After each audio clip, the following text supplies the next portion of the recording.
Okay dear student, आज हम question number 4 कर रहे हैं। तो पहले क्वेश्चन पढ़ लेते हैं। इसमें देखें, an engineer measure the width of an aluminium sheet using vernier caliper. तो इंजीनियर जो है वो एल्यूमिनियम शीट की विड्थ यानी शीट की मोटाई मालूम कर रहा है और वो मेजरिंग इंस्ट्रूमेंट जो है वर्नियर कैलिपर इस्तेमाल कर रहा है। तो ये वर्नियर कैलिपर की डायग्राम बनाई गई है बुक में और हमने मालूम करना है एल्युमिनियम शीट की विड्थ कि उसकी मोटाई कितनी है। ठीक है,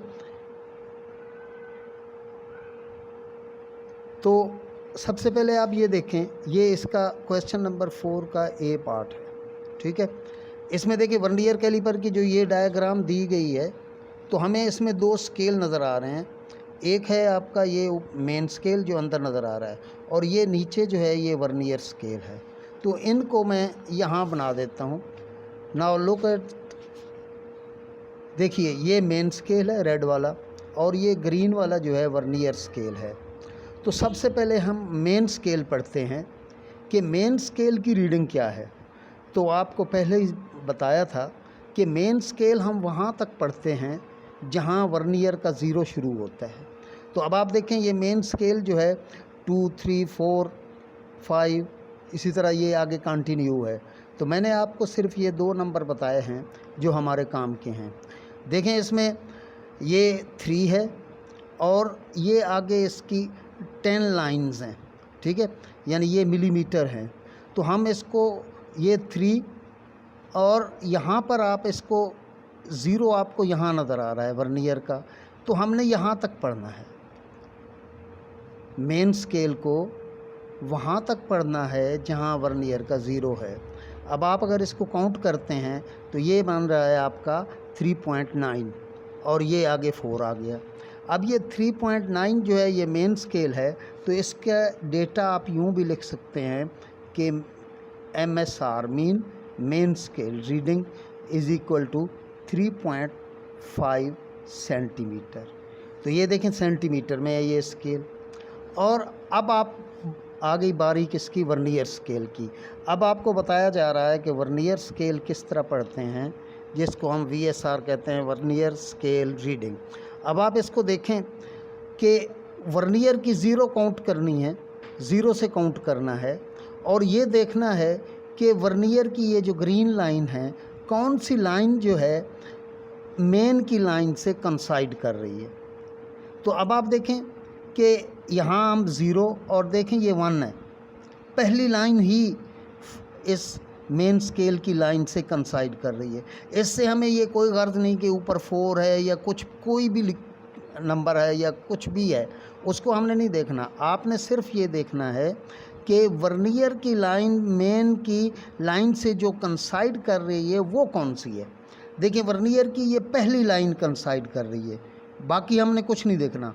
यानी मेन पढ़ा हमने वर्नियर की 0 तक, उससे पहले तो ये 3.9 पहले है, तो हमने इसको 3.9 आपका मेन स्केल हो गया, 3.9 सेंटीमीटर मेन स्केल हो गया। और वर्नियर स्केल जो है ये एक लाइन है, तो इसको हम 1 और इसका स्केल नहीं है लिहाजा ये 1 डिवीज़न कहलाएगा। अब आप देखें कि ये डिवीज़न है और ये सेंटीमीटर हैं, ये आपस में ऐड नहीं हो सकते उस वक्त तक जब हम इस डिवीज़न को चेंज ना कर लें सेंटीमीटर में। तो डिवीज़न को चेंज करने के लिए हम वर्नियर कैलिपर की लीस्ट काउंट देखते हैं। तो वर्नियर की कैलिपर की 2 लीस्ट काउंट होती हैं, एक सेंटीमीटर में होती है, एक मिलीमीटर में है। अगर आपने मेन स्केल जो है सेंटीमीटर में लिया है तो वर्नियर कैलिपर की जो लीस्ट काउंट है वो 0.01 सेंटीमीटर है। ये वर्नियर कैलिपर की लीस्ट काउंट है। हम इस डिवीज़न को जितनी भी आए 1 हो, 2 हो, 3 हो, जो भी डिवीज़न हो उसको हम मल्टीप्लाई कर देते हैं लीस्ट काउंट से। अब आप देखें जब हम लीस्ट काउंट से मल्टीप्लाई करते हैं तो देखें इसमें डेसिमल है, तो 1 को जब इससे मल्टीप्लाई करेंगे तो ये आंसर आपका डेसिमल फ्रैक्शन में आ जाएगा, यानी फ्रैक्शन आ जाएगी जिसको हम डेसिमल फ्रैक्शन कहते हैं। तो इसलिए हम इसको फिर कहते हैं फ्रैक्शनल पार्ट, एफ पी।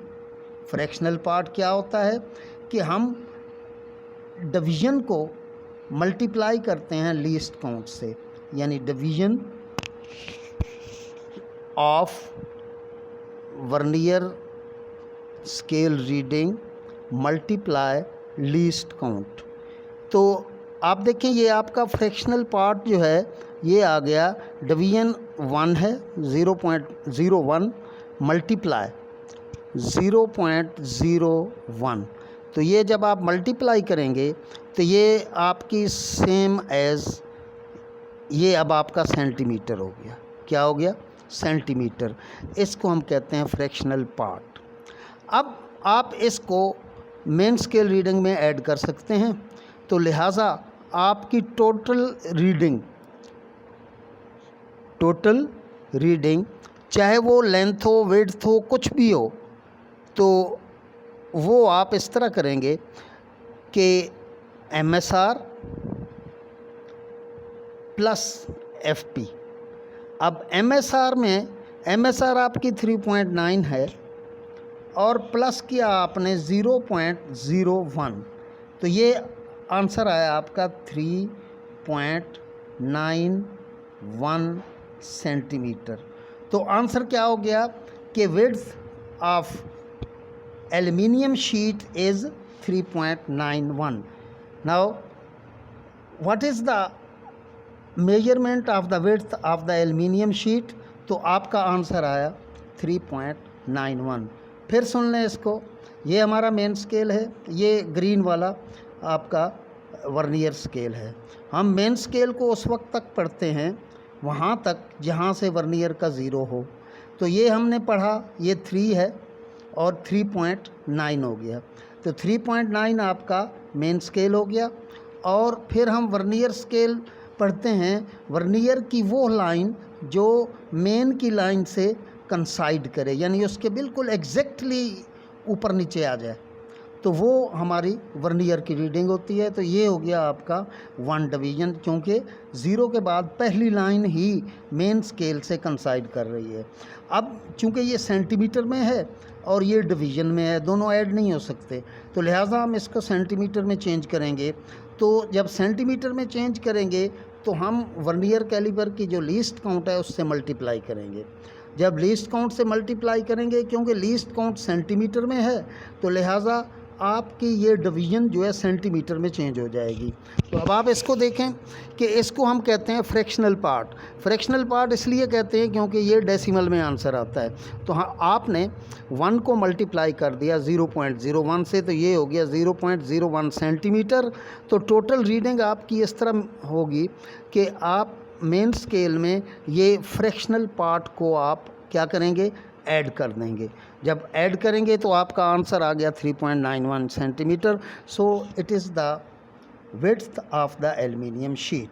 ये आपका ए पार्ट हो गया। उसके बाद वो बी पार्ट पूछ रहे हैं क्वेश्चन का, तो बी पार्ट आपका देखें, बुक में देखें आप, ये देखें, ये लिखा हुआ है which give more precise measurement vernier caliper, screw gauge और मीटर रूल।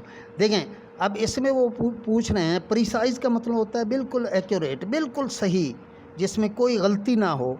तो अब वो ये कह रहे हैं कि सबसे प्रीसाइज मेजरमेंट जो है, ये 3 डिवाइसेस, 3 इंस्ट्रूमेंट हैं, वर्नियर कैलिपर, स्क्रू गेज और मीटर रूल।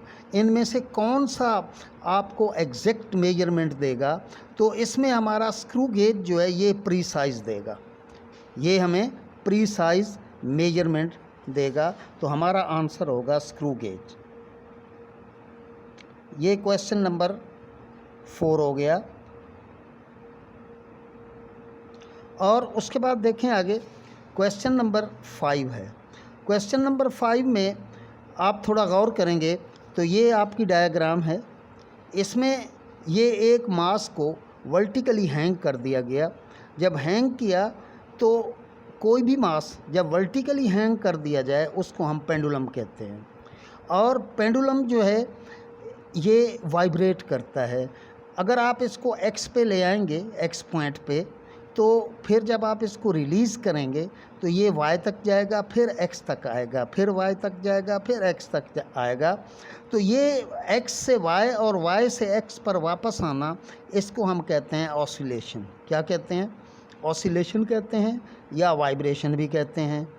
अब इसकी जो वाइब्रेशन है वो x से y फिर वापसी x तक, ये एक वाइब्रेशन है, एक ऑसिलेशन है। अब हमारा क्वेश्चन आप ये है, देख लें इसको, what would be the most accurate way of measuring time for one oscillation with the help of stop watch. अब वो कहते हैं कि हमने एक ऑसिलेशन का टाइम मालूम करना है, तो वो ये कह रहे हैं कैसे करेंगे। तो उन्होंने हमें 3 ऑप्शन दिए हैं। सबसे पहले देखें, record time for 10 oscillation and multiply by 10, और दूसरा है record time for 10 oscillation and divided by 10, और तीसरा है ये आपका रिकॉर्ड टाइम फॉर 1 ऑसिलेशन और record time for x to y and double it. तो हमारा एक्चुअल तरीका जो है, सही तरीका, कि हम इसकी 10 वाइब्रेशन लेंगे, जब हम इसको x पे लाएंगे और रिलीज़ करते वक्त हम स्टॉप वॉच ऑन कर देंगे, और ये y पे जाएगा, फिर x पे आएगा, तो ये एक वाइब्रेशन होगी। फिर x से y पे जाएगा, y से x में आएगा, 2 हो जाएगी। इसी तरह हम 10 वाइब्रेशन ले लेंगे। 10 वाइब्रेशन, जब 10वीं वाइब्रेशन आएगी तो हम स्टॉप वॉच ऑफ कर देंगे, तो हमारे पास टाइम आ जाएगा 10 वाइब्रेशन का या 10 ऑसिलेशन का। हम उसको 10 पे डिवाइड करेंगे तो हमारे पास एक्यूरेट टाइम आ जाएगा 10 वाइब्रेशन का। जब आप उसको डिवाइड करेंगे 10 पर, तो एक वाइब्रेशन का या एक ऑसिलेशन का एक्यूरेट टाइम आ जाएगा, और यही हमारी रिक्वायरमेंट है। So the answer is b. इस क्वेश्चन का आंसर बी है, यानी 10 ऑसिलेशन और फिर उनको 10 पे डिवाइड करना। इसी तरह इसका दूसरा पार्ट है, क्वेश्चन नंबर 5 का दूसरा पार्ट, कि suggest an instrument for measuring time period more accurately. अब वो कह रहे हैं कि कोई ऐसा इंस्ट्रूमेंट बताएं जो एक्यूरेट टाइम पीरियड मेजर करे। टाइम पीरियड क्या होता है?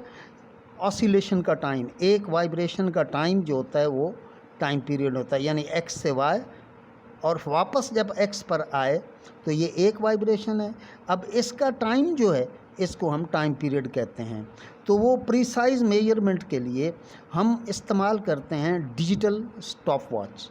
तो डिजिटल स्टॉप वॉच हम इस्तेमाल करेंगे इसका एक्यूरेट टाइम मालूम करने के लिए। मोरओवर, डिजिटल स्टॉप वॉच में भी थोड़ा सा एरर आ जाता है, तो हम इसके लिए फिर डिजिटल स्टॉप वॉच के साथ लाइट गेट इस्तेमाल करेंगे। लाइट गेट में बिल्कुल एरर ख़त्म हो जाता है। तो ये इसका आंसर जो है, 2 आंसर जो है आपका, क्या लिखेंगे इसका, कि stop watch with light gate, stop watch with light gate.